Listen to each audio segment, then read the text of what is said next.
And also, if you look at the proportion of the vote, more women vote for the NDP, more men for the Conservative, more youth for the NBT, more senior people for the Conservative. Okay, so that's what we have.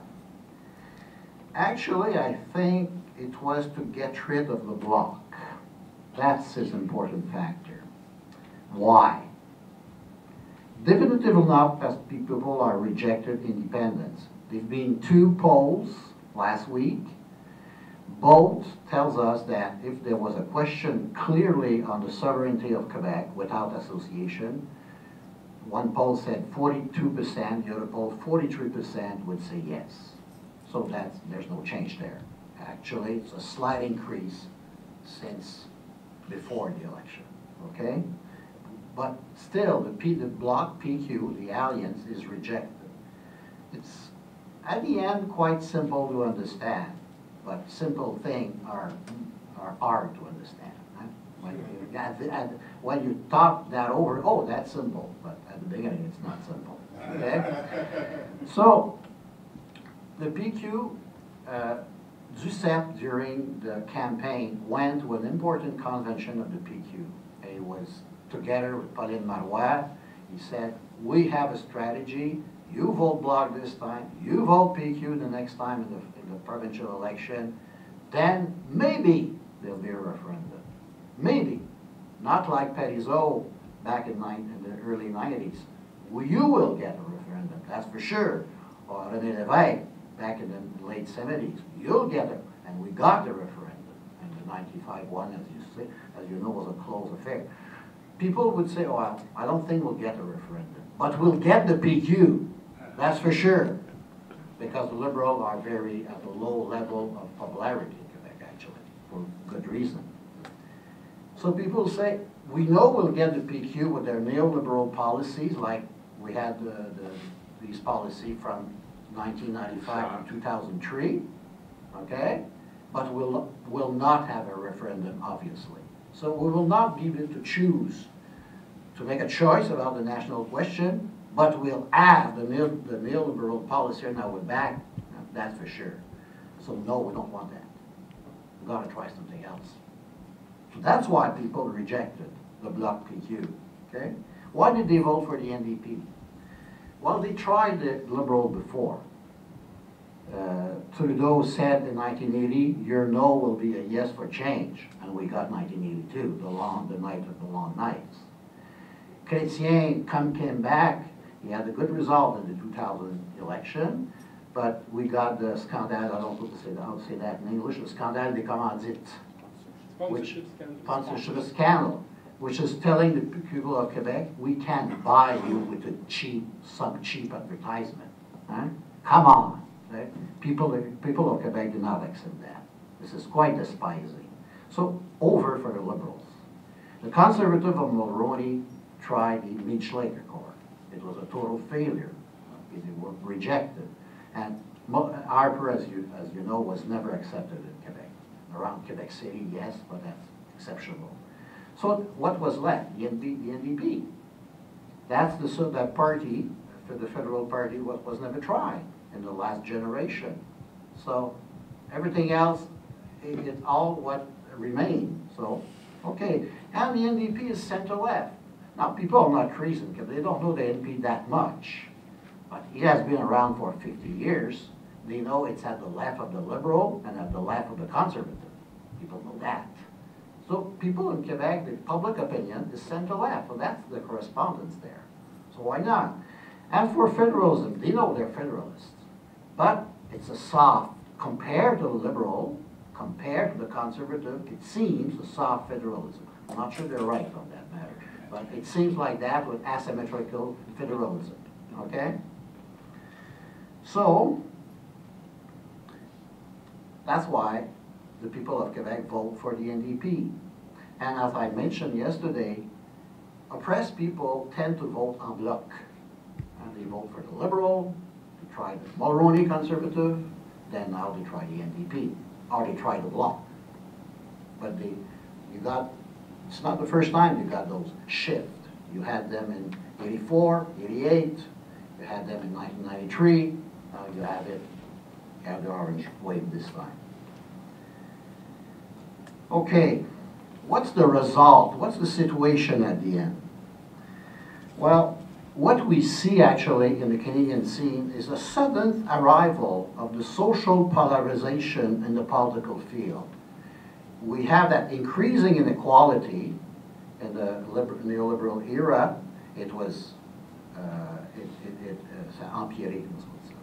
It got worse in the last crisis, and suddenly it arrived on the political field. Just you got a right, a conservative, and against the left, the NDP. The Liberal are, and even the Green are kind of going down, okay? Actually, what we have, I think it's a first in the Canadian history. You got a mechanical unity of the political left within a political party. It's a different than the unity until, let's say, the CTC. It's within a political party. In the NDP now, you got political left is there or potentially there, okay? Of course, there are problems with that. It's in the wrong political party. That's the first problem. It's a federalist English-speaking party with no roots, like Robbie told us in Quebec.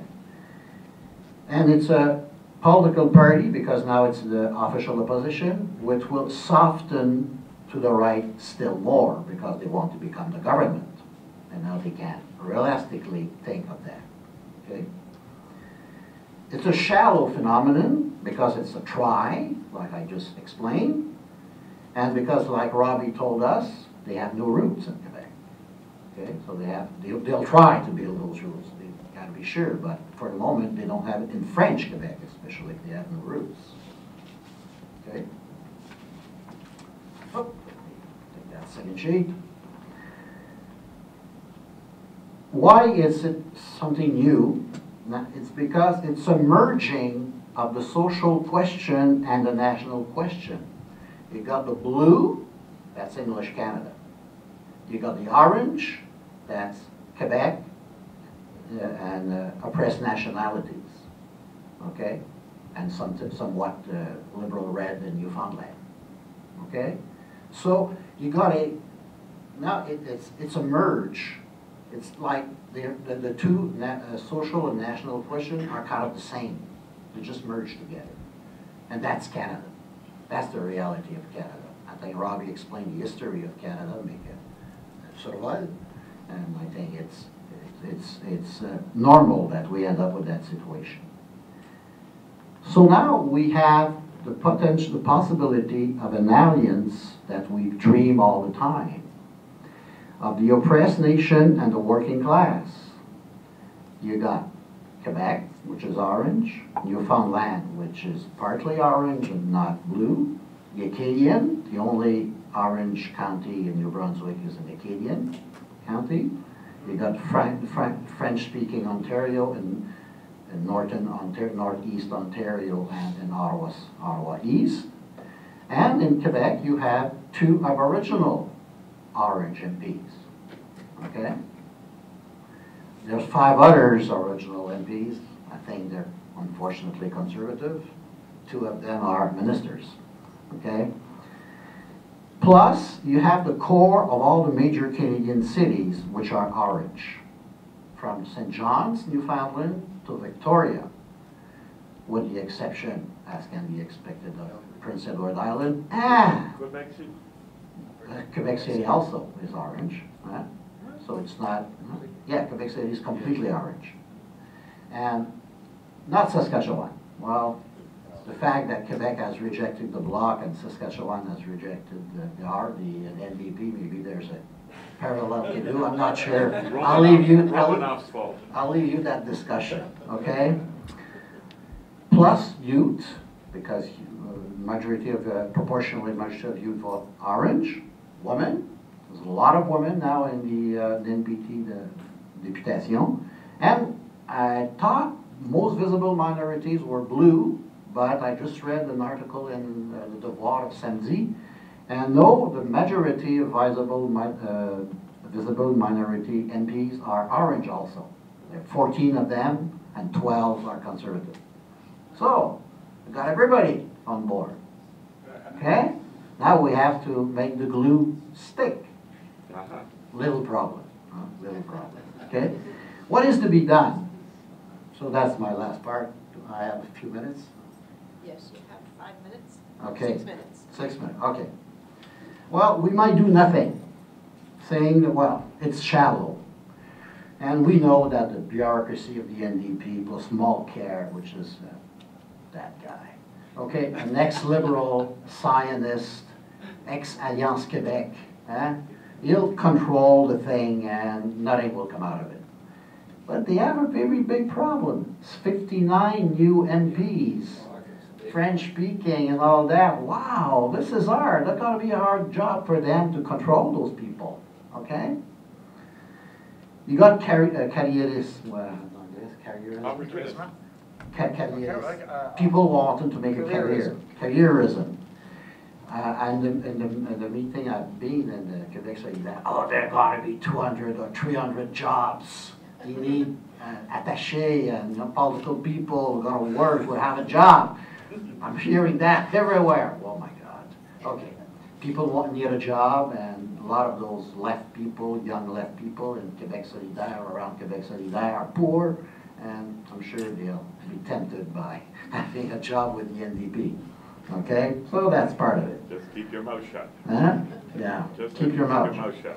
And even one of the best Quebec Solidaire member, one of the best, better known, respected new MP, Alexandre Boulay, his name in Montreal writing, according, well, that's, you gave me the information. So they said, oh, well, I did vote for independence, but now I'm an autonomous. Okay, wow. And okay, that's not very promising, okay? And basically, you got the danger of electoralism, period. Working within the framework of an electoralist party. Okay, so that's, but I think you got a breach in a stone wall. That's a big stone wall of neoliberalism and capital. Then you see a light through a breach in the black. Trotskyists are experienced in that. We look for breaches all the time, okay? And we try to open the breach. And we have our hands completely, most of the time we don't succeed, but we try because this is real politics, okay? Not ideology. Okay. So it would be possible to try to build a caucus within the NDP. I know you already have one, but we can build on that, but in a new way. We need a socialist and independentist caucus, as far as I'm concerned. I think Robbie did a good job explaining why the Quebec independence issue is strategically at the core of a revolution in Canada. Not because the oppression of the Quebec people is worse than the one of the Aboriginal people or women. It's not true. It's the reverse is true. Okay, and the economic consequences, I mean. It's because the Quebec people, because of demography, economics, politics, have the power to break the Canadian state. And it almost happened in 1995, okay? So this is the weakest link of the Canadian bourgeoisie, the fight back, the fight for the independence of Quebec. So we must build within the NDP, and now it's the opportunity, before it was impossible to think in that way, to build a socialist and an independentist caucus. In Quebec, for sure. There's nothing, we got to do it before things are brought together, okay? So I, as a member of Quebec Solidaire, we already, in my writing, made an invitation to the new MP and his group, young women, activists in unions. I hope she will accept, and her team also. I think we have to become member of the NDP. Oh my God, But, okay.